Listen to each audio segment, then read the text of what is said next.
add information to that.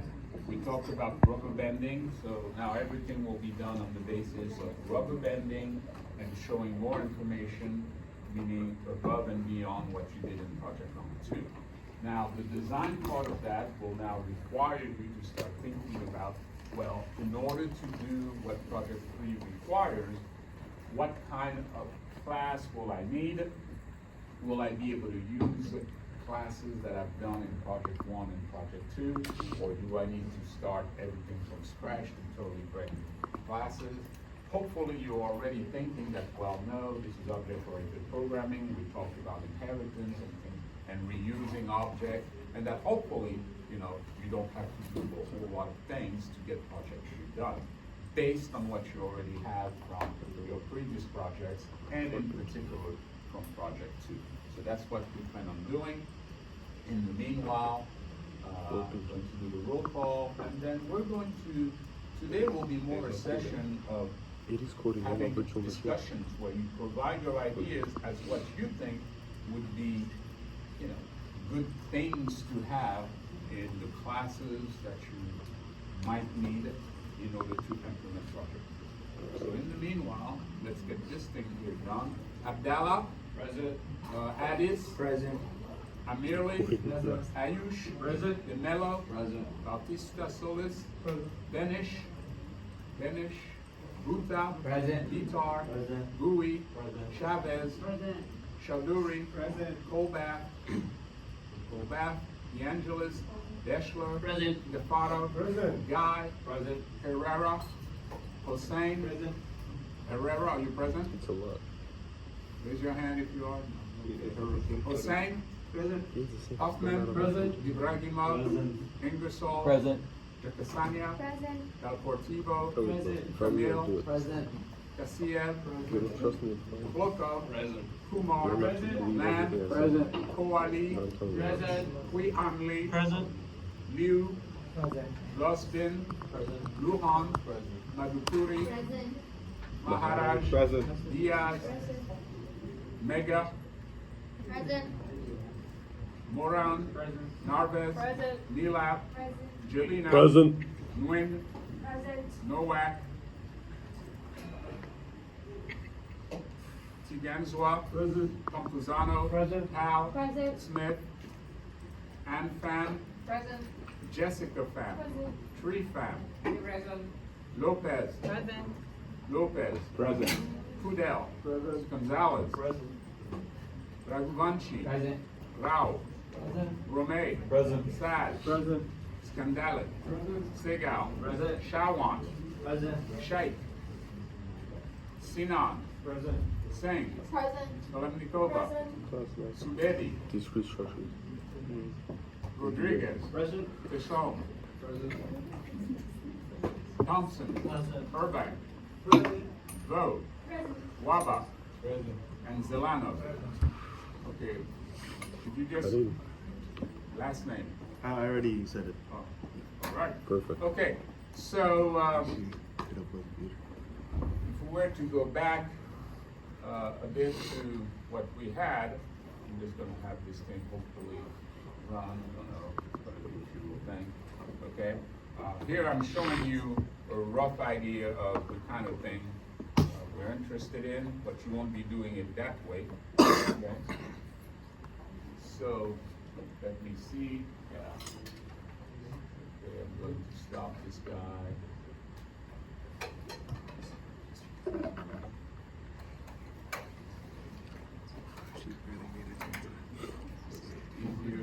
Okay, so again, what we said in project 3 will happen is that you will have a stock being displayed. Maybe we'll get back to that picture. Now your stuff won't look quite like that, but that's the idea. Okay, so if you have a general stock,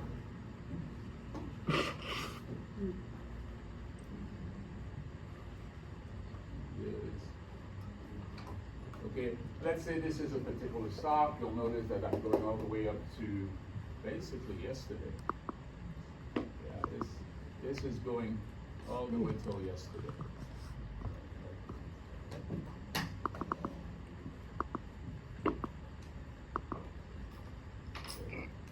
March 31st, so that's a monthly, and there's an extra month. But in any case, you might be interested in knowing, okay, what's happening. Maybe you want to go from this high, and you want to come down and go all the way down to this low. So what your application has to be able to do is to show the stock data. You don't have to show a whole lot of data, okay? Because otherwise it becomes hard to see things or annotations and so forth. But in any case, so if you show something like this, it doesn't look too tight, that's fine. You want to start, let's say, at a particular point.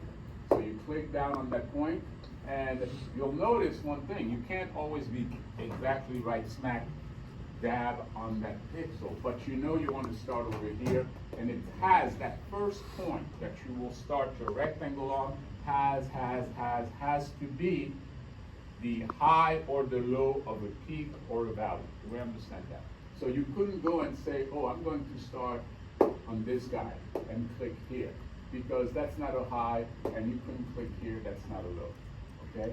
But here you might see right over there, I'm going to click on the high or low. And so the first test you might want to do is then when the person does the mouse down, which tells you where things are going to start, you have to figure out, okay, if I have a mouse down, what is my index? That way you have the index, and you can look to make sure that the candlestick at that index is either a peak or a valley, okay?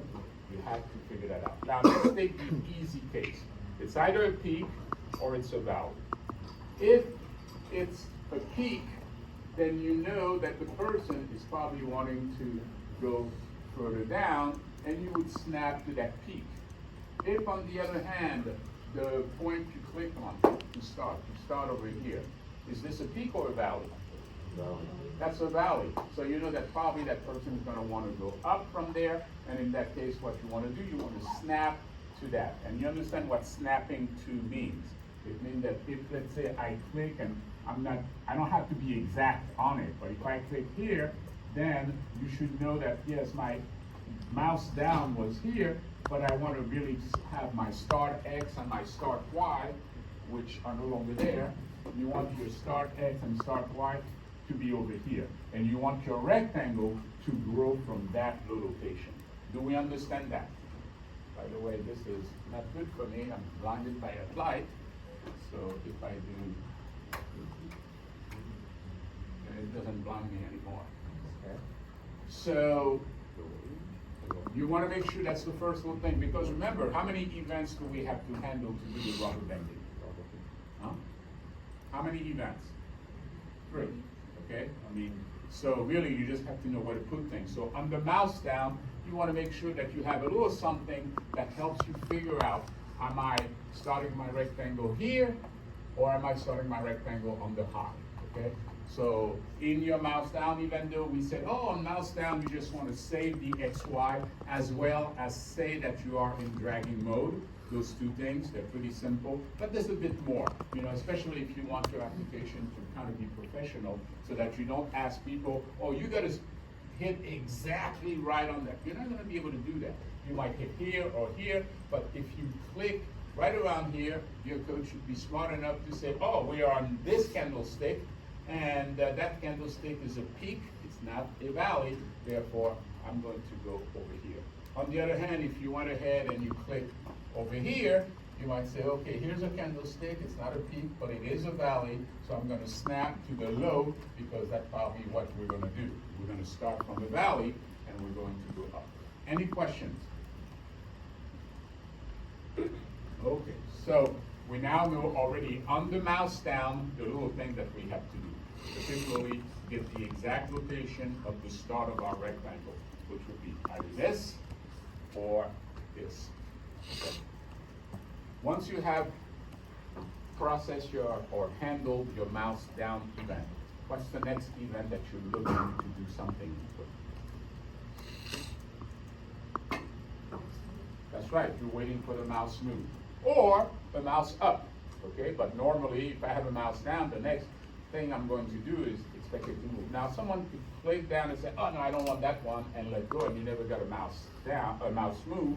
Then you would get a mouse up, and maybe what you want to do, because at a mouse up, it would say, here's your rectangle, and it would be nothing, okay?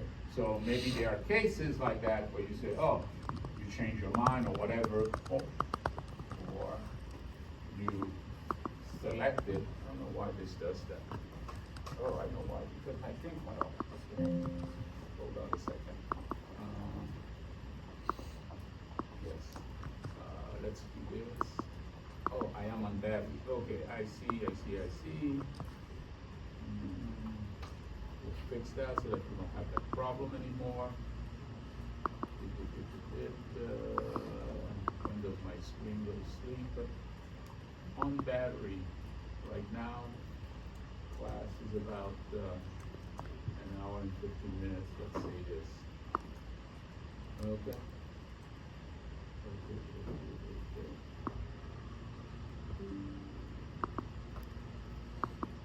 All right, we won't have that problem, hopefully anymore. Okay, so, yeah, one of the things you might want to make sure of is that if your mouse down and your mouse up are really close, you say, okay, they changed their mind or whatever. Anyway, that rectangle won't make sense. You really want to make sure that your mouse down is wherever it is, it's going to be on the high or low, and your mouse up should be at least one candlestick away. So the index should be at least one more. You can't just go from here and go to here and say, oh, I'm going to let go of that. Although you could, because that would select that one single candlestick, don't worry about it, okay? Because you might want to do some studies and say, if I have the down candlestick, the single down one, I don't see one over here, you might want to know on the down candlestick what happens afterward. We're not going to do single candlestick. We expect you to go from a low or a valley or a peak. We expect you to go up or down. Okay. Mouse move. What do we want to do when we have a mouse move? We basically want to show the new rectangle. Now we saw that that means that you got to get rid of the previous rectangle. Do we agree with that? And so, how would you get rid of the previous rectangle? Let's see. You want to take a class with them? Yes, go ahead. You have a clear over demonstration. Excuse me? You have a function called clear over demonstration. Okay, but how would you do that? You have you create a list of annotations to remove outside the annotation, and then for annotation in your chart, open high level annotation. Wouldn't that be a bit complicated? No, it's like. Well, let me ask you the following question. When you're doing your mouse move, do you agree that somehow you're creating somehow a annotation, and you add that to the chart, okay? Yeah. Now, let me ask you the following question. What would be the last annotation? Because after all, when the chart says I have annotations, what are the annotations held in? If you were to speak abstractly in general, what are the annotations of the chart held in? And it's held in the classes of the chart. I mean, I have 25 annotations. What am I going to hold them in? I want to get you. I'm not sure. I have 10 numbers. What class do you use to put them in, typically? An array? A list? Yeah. Okay. If I want to talk to you abstractly, you're a professional now. Okay. In general, you're doing a design, you're a manager, you're going to let the young, bright people you just hired from USF, okay? You're going to let them decide what to use. But so in abstract sense, what do you put all these things in? In a collection. And you know, you speak abstractly like that. That's how these things are done. You say, okay, so we're going to have a collection. Now, I don't know, given what we're going to do, should we use an array for fast access? Should we use a list because we might need to go in and change things, whatever? Should we use a tree because we might be doing things in a certain way? Should we use a dictionary? You don't have to go deep into that. You can just say, we'll use a collection, and you let the new bright people say, you know, looking at the problem and with everything I've learned, that's what we should do. So let's get back to it. Now, specifically, a chart holds the annotations in a collection, but what type of collection does it use, if you know? I would assume for That's right, and you're assuming correctly, okay? And if you wanted to know, and those are the things you shouldn't have to assume, you should know. If, let's say, you're working now, and you're spending 40 hours a week, don't let your boss ask you that question and say, I would assume. Because this boss is gonna say to you, wait a second, you didn't go into the documentation to check it out, and you might think, oh crap, I hate going into documentation. I get it, okay? Another person might say to you, yeah, you know, a way you can find out is when you run the code, you just go to chart, go to annotations, put the mouse over, and it'll tell you what it is. You know that, don't you?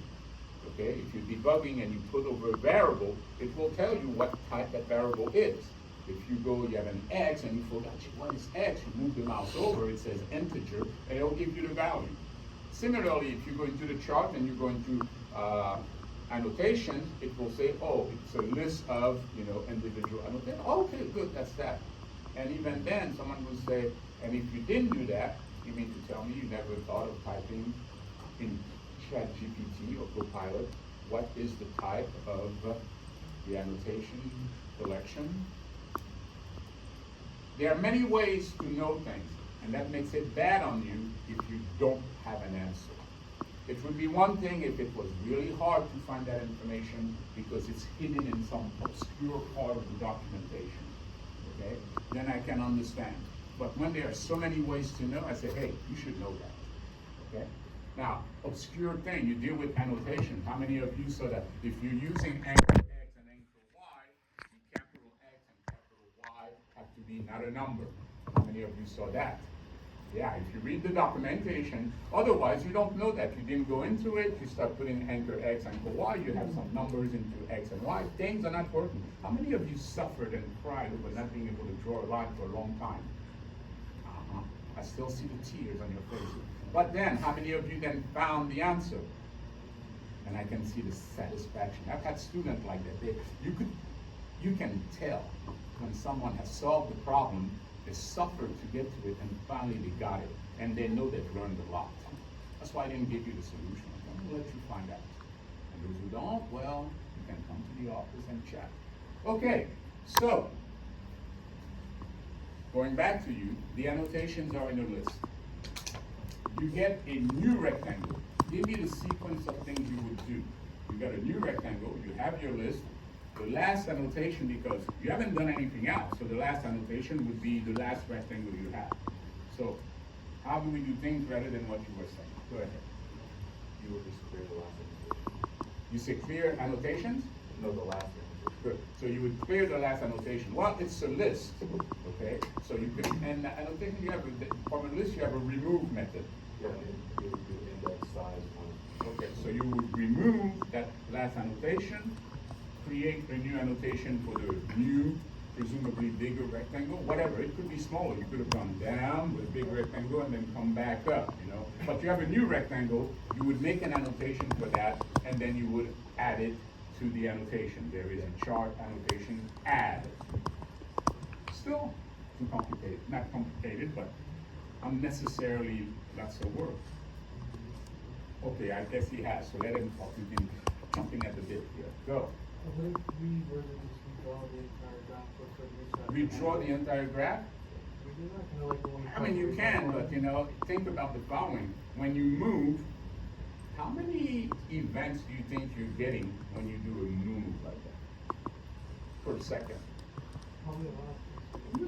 Yeah, probably a lot. I mean, all you have to do is go into your code, do a mouse move, and then when you have a mouse move, have it draw the XY, you know, type the XY coordinate in the caption, and see how quickly it moves. Or even when it does not have a counter, I, you know, that's set to 0, and every time there's a move, increment that counter, and then move and print it in the caption, and see how that counter goes when you move your mouse. It's a lot. You don't want at every one of them to have to redraw your chart. That's a lot. Yes, go ahead. What about when the mouse comes up, would you have to delete all of the line annotations that were made? No, you don't want to do that. You just want to redraw your rectangle. So how about the simple thing? You know that the last annotation is your last rectangle. What's the difference between the two rectangles? They both start at the same place. The only thing was going to be the height and the width. So once you just go into that last annotation, change the height, change the width, and then tell the chart to refresh itself. You don't have to delete anything and then add a new one. You just say, hey, there's an annotation, it's a rectangle, let me change the height and the width of that rectangle, but then you have to ask the chart to refresh itself. And when it does that, poof, you have your new rectangle. And the old one is gone because you replaced the old one by the new one. Okay? So that's one thing. When you get your mouse moved, you're gonna get the X, Y. That ought to allow you, if you know your starting X and Y, to get the new height and width. Replace that in the last annotation because there's nothing else. And then keep going until you have mouse up. Well, we're not done at that point. Because let's say I happen to, by the way, if I were to start here, okay, and I were to move all the way here, would that be valid? No, Who said no? Why not? because you have, That's right. That particular, because if I start here, that's my maximum. My maximum goes across like this. This guy, especially if I move my mouse to here, this particular candlestick would appear as a maximum. It's not a valid candlestick. Now, if I had gone from here to here, that would be valid because my bottom is here, my top is here, and none of the intervening candlesticks go above or below. Okay, just a little reminder that, hey, as you're drawing, you want to check that. Now, so as I'm drawing, if I'm here, it's going to be invalid, and so will this be invalid. Maybe one way you let the user know that is you stop drawing the rectangle, or you put up a little message in the caption, invalid, invalid, and suddenly the user would say, oh yeah, I need to go back, and maybe they'll drive back to here, and then it's valid, and then your rectangle shows up again. So that's another way of letting the user know, you know, tacitly, without making any noise, without putting up the box or anything. You just draw. As long as the rectangle is valid, you draw it. As long as the wave is valid. But then, if you do something, so as I start here, it would say valid. I would get a rectangle, a rectangle, a rectangle, and poof, my rectangle would disappear here because suddenly that rectangle is no longer for a valid candlestick because this guy would pierce above it. Okay. All right. We assume we have a valid rectangle. So I'm doing this. I'm coming here and I'm moving down, down, down, down. I'm here. Okay? That's a rectangle. That's a wave. That's a valid wave, or that's a valid rectangle. And one thing to really understand is that your endpoint can be anywhere. Okay? You don't have to end on a peak or a valley or exactly on it. You do not snap to the endpoint. You snap to the starting point. You have to start at a high or the low of a peak or a valley. Write that in big bold letter to know that that's what has to be. But then you can stop anywhere. I can stop right here. I can stop here. I can stop here. In fact, I'm here. I can then move down. We'll see why we want to do that. Because as you get your rectangles, okay, what you would like to do is as you get a rectangle, now it's going to be a question of seeing how fast your machine, your code is. You want to, as we said, draw the rectangle, that's okay, but we also want to draw the Fibonacci lines, okay? Just like now, you want, let's say I happen to, okay, this guy is here, so if I had started here and I had gone down to let's say here, okay? It would say you have a box, I'm not showing you exactly the same thing, like this, where this would be the 0%, the 100% is up there, and then you would be drawing all your Fibonacci lines. Okay, that's one thing to do. Can we do that easily? We know how to, we would do that? Yes. You want that done during mouse move or? That's right, as you're moving the mouse, okay. You have no issue with me saying, as I'm moving the mouse, I see the rectangle. I want to see the Fib lines too. Now you might think, oh, you know, can I do that? Sure, you can. I mean, what would be the Fibonacci line? First of all, do you agree that if I tell you my mouse went from here to here, and I don't care why I'm here, so I'm going from this high point to this low point. Can you figure out what the Fibonacci lines are if I give you their percentages? Yes, you can. So now you're going to have the prices. All you have to do, those things are going to be annotations. Okay, what kind of annotations? Well, they're going to be annotations, and you are going to draw them from what to what? From the X index here to whatever you want. You know, you could do it to the X index where you went down. So if I went down up to here, that would be my X index, and I would draw my rectangle this way, okay? You understand? I would draw my rectangle from here to wherever I went. And then my lines would go from here to wherever I stop in terms of the X index, so my lines would go up to here, let's say. So you just would draw a rectangle with the Fibonacci lines from the left to the right of the rectangle, okay? Now, I would not recommend, I would suggest that in fact, instead of that, that you go from the left to the right, plus whatever it takes you to the next candlestick. We'll see why, because you'll be able to get an idea of, hey, what does it look like on the next candlestick? For instance, right now, as I'm going from here to, let's say, this low level, do you notice that it's telling me what my Fibonacci's are, my confirmation, but I also would like to know, well, what do these lines have to do now? How do they correspond to the next coming candlesticks? And right here, you can see that, for instance, when I'm here, those Fibonacci lines happen to be like a really nice confirmation with a future candlestick. You don't have to calculate those confirmation, but you might want to be able to see as you move down, down, down, down, what does it look like, you know, with the other candlesticks. Yes? So we said just extend the lines to the. Yeah, you would just extend it. So instead, now, definitely, I mean, and you can do it any way you want, because think about it. If you're drawing your thing, now I'm not showing you what's coming before, but you could. You might want to extend before, just to see how do these Fibonacci lines correspond to what happened before. But that's for you to do at some point if you want. For now, I would say, hey, just show the Fibonacci rectangle and show the Fibonacci lines from the left to the right of the rectangle. Going further to the right is just, instead of going to this index, you go to that index +1 or +2 or +3 or +4, depending on how many of the other candlesticks you want involved, okay? For instance, here, with what I'm doing on this guy here, I want to make sure, yeah, okay? I can say, I can redraw this thing, but I'm going to tell it, I want to go, I don't know, 3 more candlesticks, and I want to extend it. So I want to show 3 more candlesticks on the right. I'm only looking at 1 on the left, and I can say, okay, let's just rerun this thing for the fun of it, and then we can see what happens. So, okay. So I'm showing 1 over here. Now, you might say, why don't I have more? Because what I did, I already went pretty much to the right.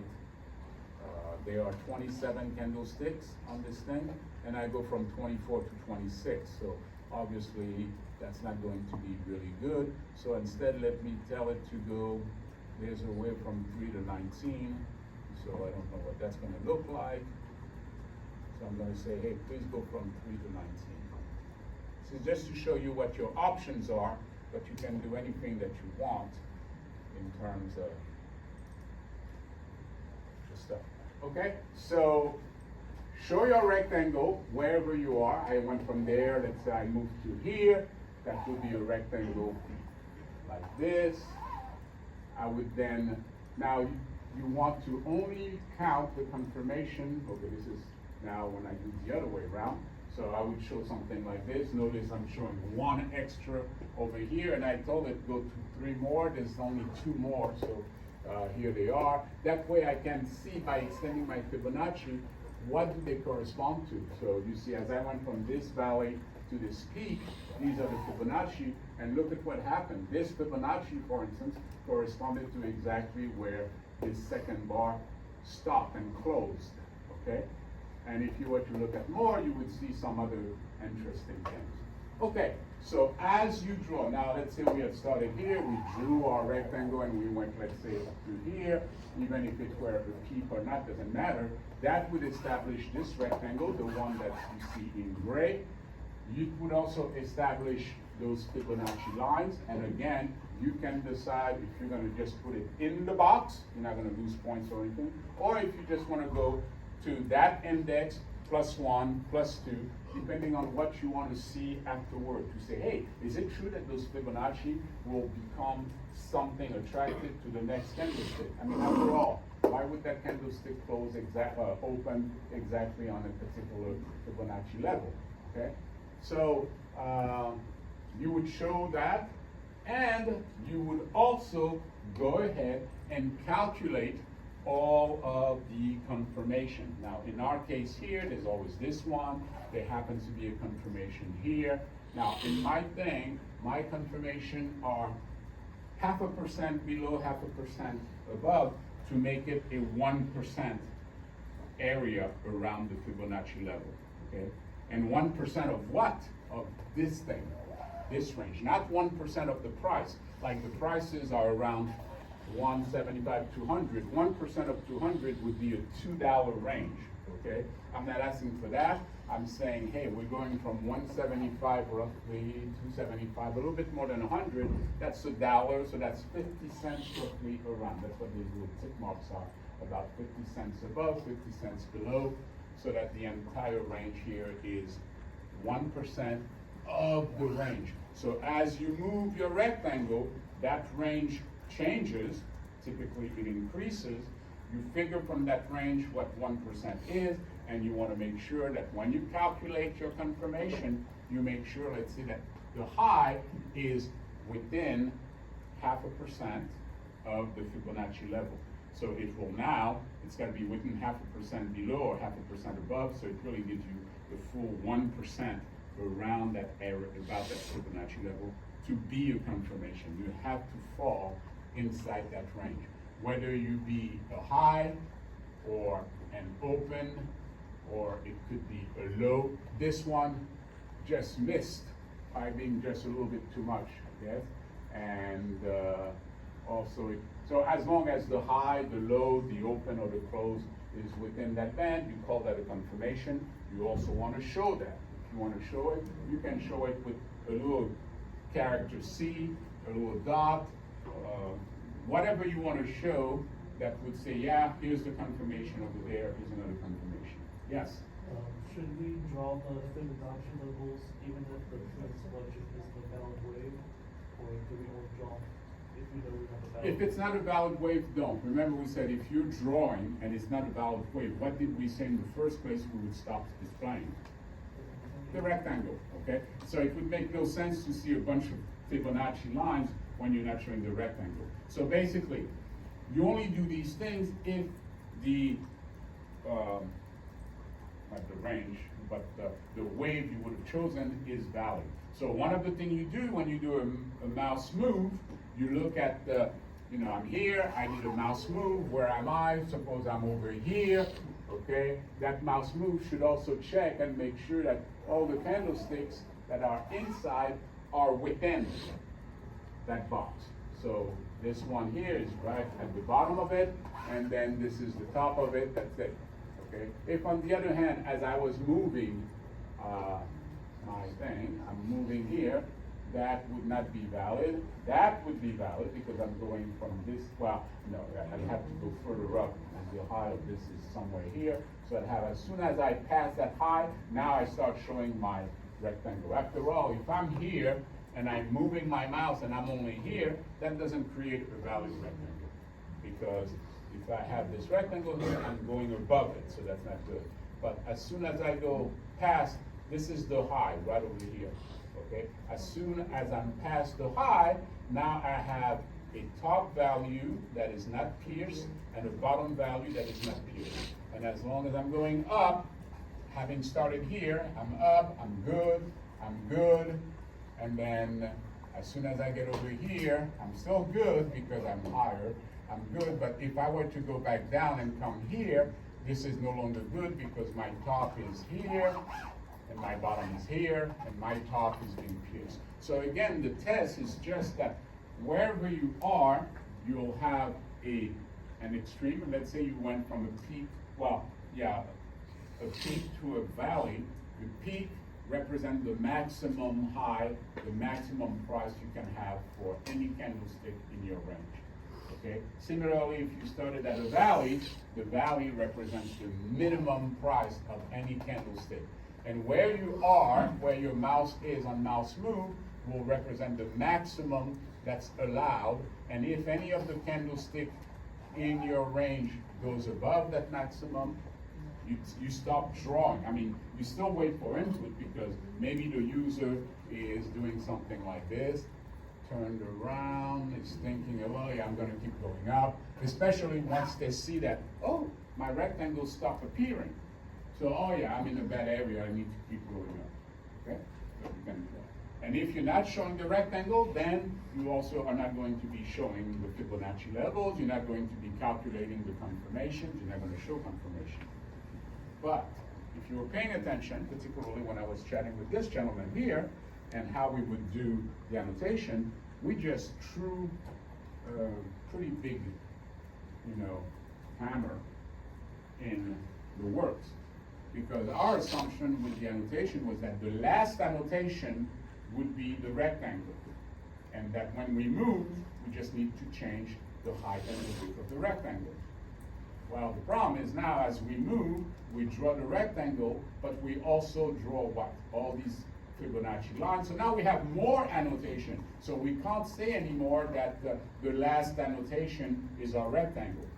No, the last annotation could be the Fibonacci, let's say the last Fibonacci line you drew. Let's say you have your rectangle, you're here. So you created an annotation to represent the rectangle. Secondly, you created a bunch of annotations to represent each one of these lines. Okay, so now you got another 7 annotation past the rectangle. Okay, and then you have more annotation to represent the confirmations that you have. You can no longer say my new rectangle is the last annotation. Okay, so at that point, and in fact, as you redraw everything, you need to remove all of these annotations. Okay? So maybe what you do is you keep track since the last move, how many annotations you've added, okay, or what was the last annotation before you added all of yours, because then you'll know what to remove. A little bit of programming thing for you to think about. I mean, the simplest thing is just to forget this whole thing. I'm going to remove all my annotations and I'm going to redraw them. The thing is then you got to keep your annotations stored somewhere. Because if you had other annotations besides these things, maybe you had some other things that you had on your thing, peaks and values, whatever, however you want to do that.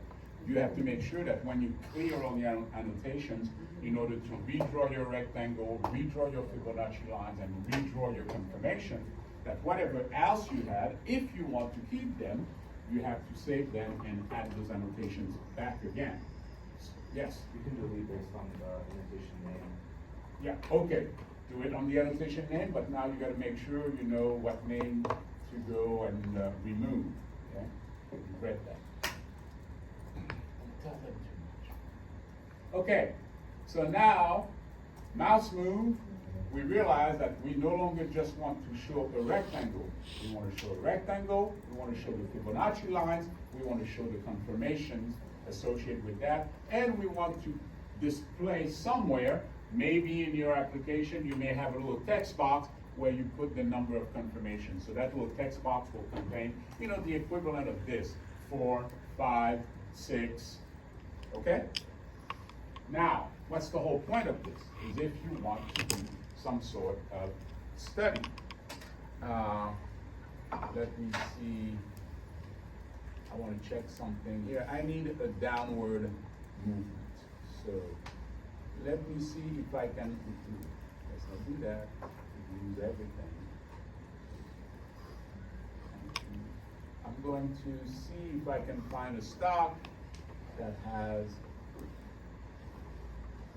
By the way, this is a few thousand miles, just hobby stuff.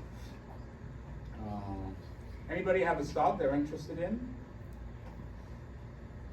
Apple. Everybody says Apple. I don't know why.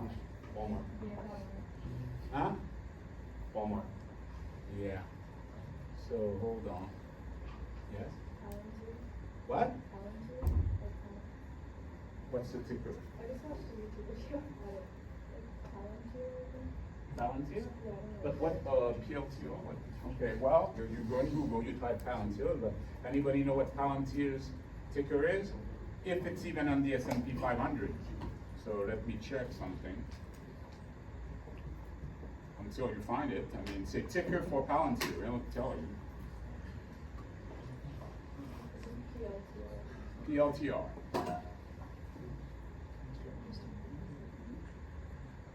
Well, I don't know if I have that. Nope, we don't have Palantir. Because it's not in the S&P 500 or something. So, we'll have to disappoint you. But let me make sure here. Let me make sure.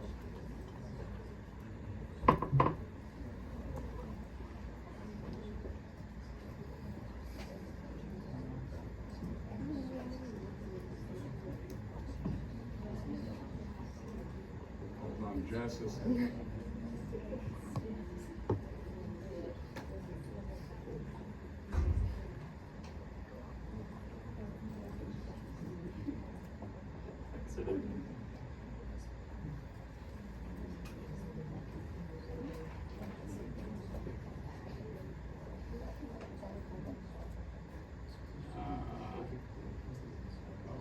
I want to go to the MSNBC one.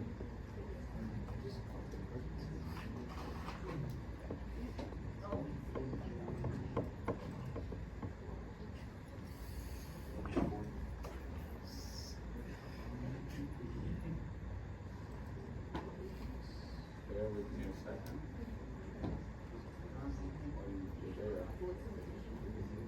I'm trying to go somewhere where I had this thing.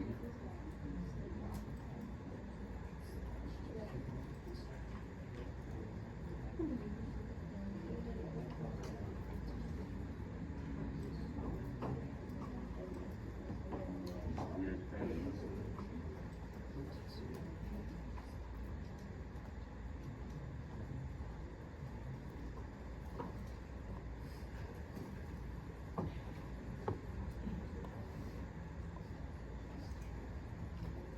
This one that had predictions.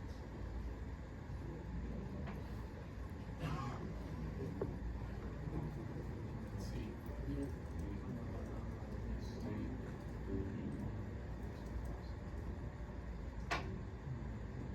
There we go.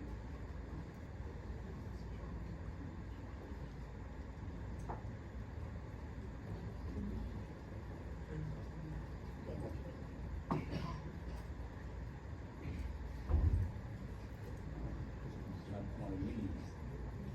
Okay, so let me check. Okay. We should be able to get this thing. PLTR.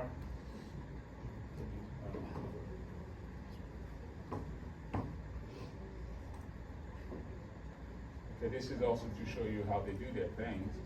Okay, so here's PLTR, Palantir, 8386. By the way, do you see this weird, okay, so it's showing you, and by the way, did we talk about how they try to make predictions about where the stock goes or something like that? About the Gaussian distribution and all, did we talk? No? Okay, so here's the stock.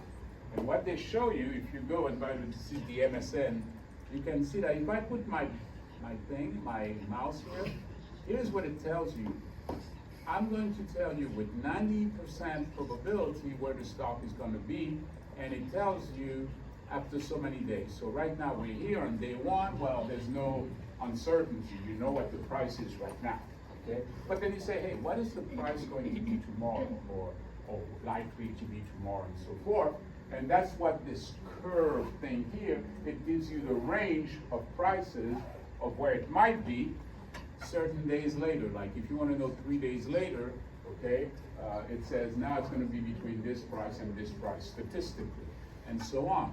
And now you say, well, if we go 61 days from now, so in 2 months, you know, you say, how could you predict what it's going to be in 2 months? Well, it says we have a 90% probability that it's going to be between this, which is about 100 and, well, it's 124, and all the way down here, 33. That's a pretty big range, isn't it? Okay, I wouldn't use that. But how did they come to that? Well, somebody told me, I forget the name. What's the name of this game? It's a little mechanical thing. And you drop a bunch of balls at the top, and at every level, the ball can go left or right, and they accumulate at the bottom, and they always form. Yes? Is it Pacheco? Huh? Pacheco? Is it Pacheco? I've heard of Pacheco, but I don't know if that's what it is. Whatever, hold on. We'll go over here. I'm gonna type Pacheco over here.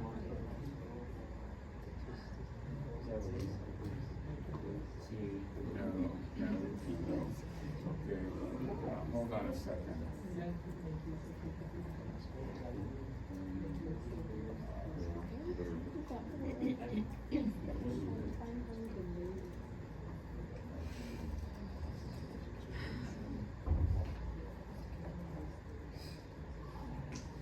We'll see what we mean.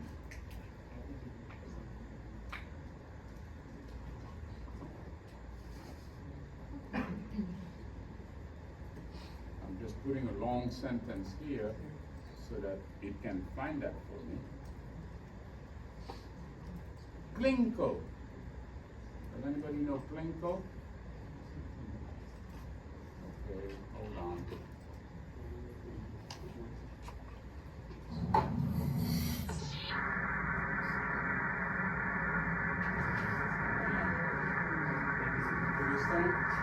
At each point, the ball's going to go left or right, and you say, well, how will they accumulate? And you'll see that it's going to be the Gaussian distribution. So if at every turn you go left or right with equal probability, run this as many times as you want. Maybe at the end of the universe, you might find that, oh, all the balls were here. I don't know. Okay? So here's Francis, the latest probability machine at IFA. And what we have here is the red bars representing Index Portfolio 100. Oh, well, they're talking about stock here, okay? It just so happened to do that. Okay? Well, what I wanted to illustrate is that when you look at this thing, imagine, I'm gonna stop it. Imagine that your price is right there where the balls are coming out. Let's say that's the price, okay? The vertical axis is the price. The price goes up here, let's say, goes down this way. Well, you could say, well, where's my price going to go? Well, what they do is they look, for instance, at the past behavior of the stock. Say, over here, you're here today, you can look back and see what has happened.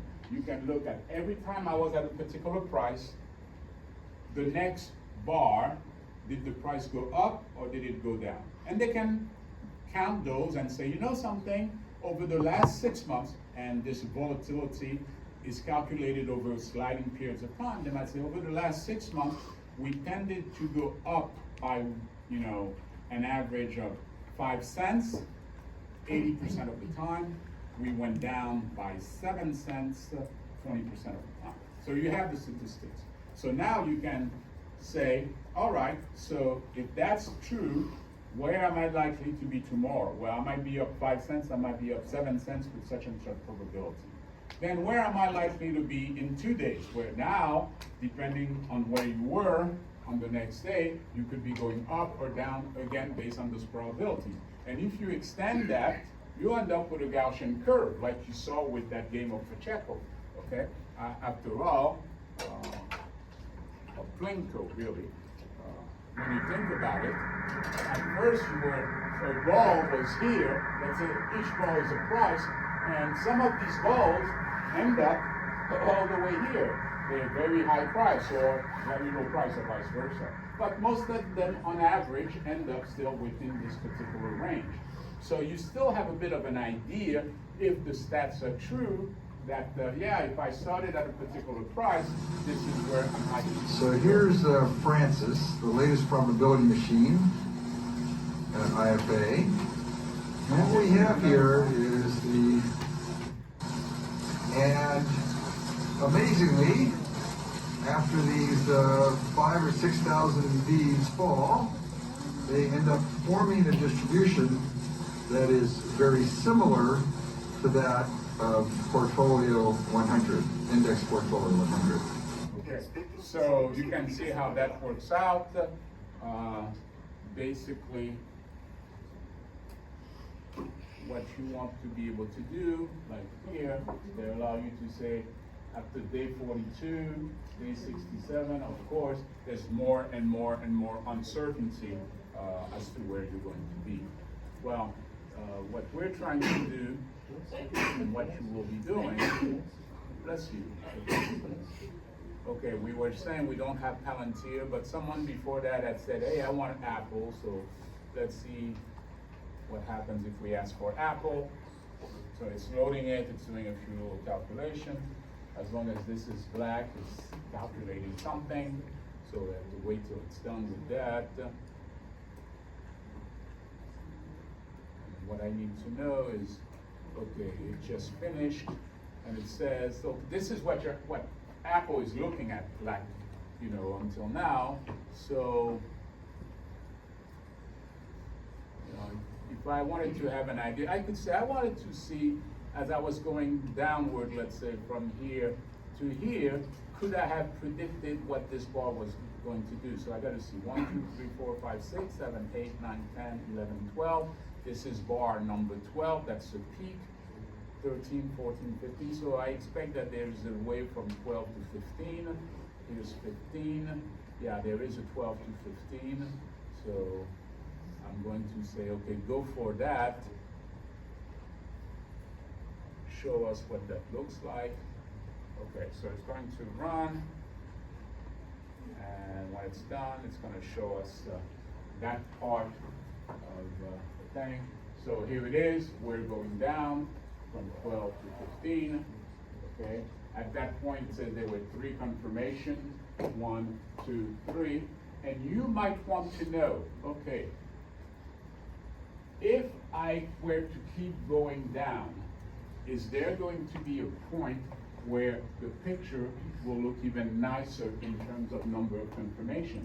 So the way you could do this on your application is start at this peak, move to exactly there or as close as you can to that. It's gonna tell you how many, well, your app should tell you how many confirmation there are, okay? Then you might say, without letting go, without doing a mouse up, so you're still down, you're gonna say, now let me move down and essentially make my rectangle even bigger. That's gonna make my Fibonacci lines stretch apart and move down at the same time. And I can recompute the number of confirmation and see what that looks like as I go down, down, down to see if there's anything that looks interesting. So I'm just going to tell it to run that we're moving, and and you keep track on confirmation to see if there's anything that looks good. So it's running 1, 2, 1, 1, 1, 2. Nothing really interesting for Apple that I could talk about at that time. Now the idea is though that you will find stocks where as it's moving down, as you're moving down, I want this thing to stop. It just did. Okay, that as you move down and you stretch your Fibonacci, that for instance, right around this low level, even though at this point you don't know it, but as you get to near this low level, boom, you get a whole bunch of confirmation appear. And you see the market is going to see that, it's going to react and say that's a good place to buy and make the stock go up. But that's for you to go explore. That's what your application for Project 3 is to be able to start at any peak you want or valley, move down, get to a point and where you're interested. And you might say, okay, how far would I have to go? Let's say you don't see any of this, but you might say, how far do I have to go to get a really nice picture in terms of number of confirmation? And remember, as you're moving the mouse, your rectangle should appear, the Fibonacci, the confirmation, and the number of confirmation. So it's like a live tool that allows you to do about that thing, okay? I mean, and we'll finish a bit early today, but if I were to go into, I don't even know if I can remember. Bada boom, bada boom. Can I even get on that? Oh, they have an update. So, okay, so this is the interactive broker. I just realized I haven't gone on in a little bit, so. By the way, you see what they have here? If you were to have an account with them, they have something called live trading and paper trading. Anybody familiar with what paper trading is? Okay, one. Okay, let's say that two. Let's say you have an account, three. You have an account with one of these stockbrokers. From your account, you can place orders, you can see things, and so forth and so on. You might have an algorithm where you say, oh, I wrote this application during the project, in Dr. Johnson's class and everything. I think I have something that will tell me when I should be able to buy, or sell with lower risk and so on. But you're not sure that this is really gonna work. You really would like to test this out. So live trading would be where your thing would give you a prediction and you say, okay, I'm gonna buy this stock at that price, and whether it goes up or down, it's real money. You're making money or you're losing money. You don't want that. So you go on the paper trading, and under paper trading, you can run your algorithm, you can say, I'm gonna buy so much of IBM, blah, blah, blah, blah, blah, blah, and then you can see how your trade would have done over time, whether you would have made money, lost money, and you can keep track of all of that for months, okay, if you wanna do paper trading all of this time, testing out your algorithm, okay? And so paper trading is a way for you to try out your ideas without losing any money, and also without making any money. Okay. So, but I don't know. Let me see if I can get that.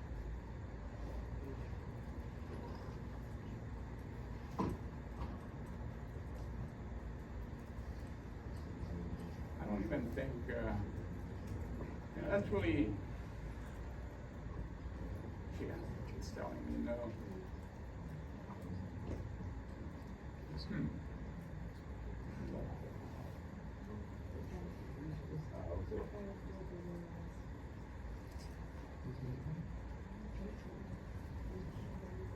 I hope I can get in.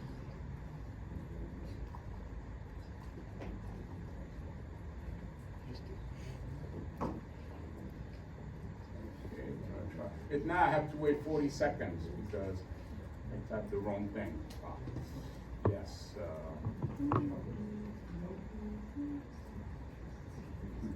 Yes, sir.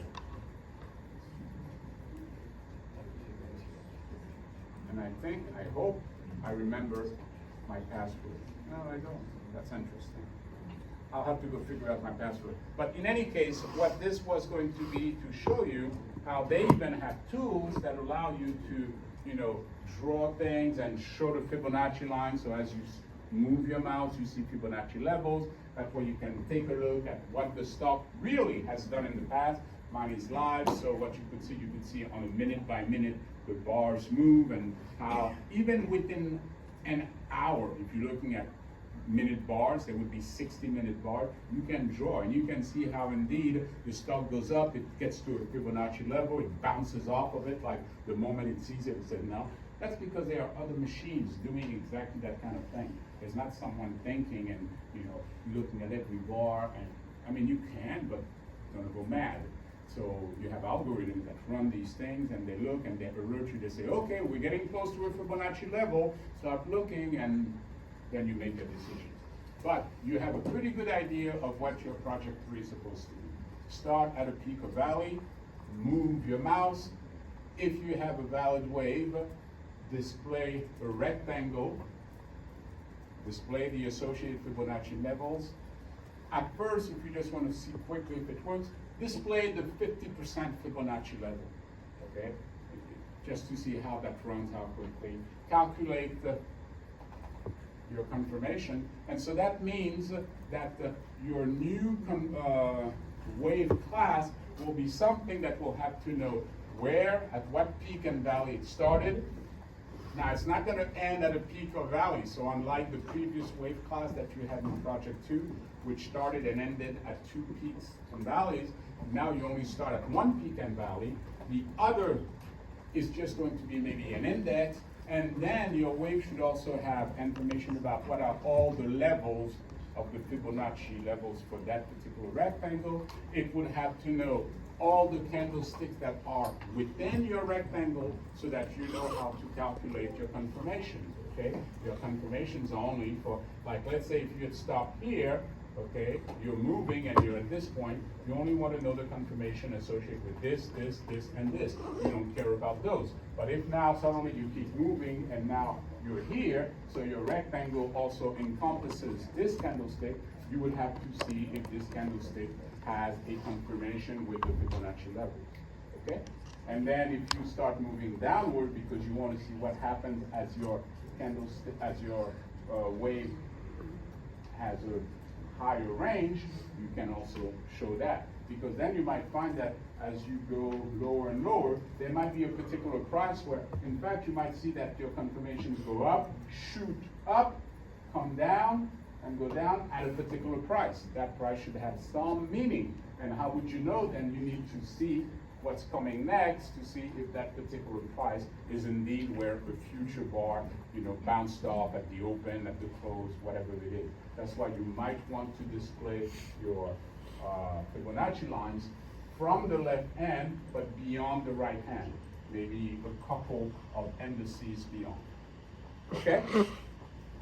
Does that give you enough to start thinking? Because when's the last day of class? In how many weeks? Huh? 2 weeks? 3 weeks?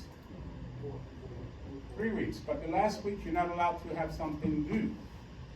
You know that? Because you're supposed to be studying.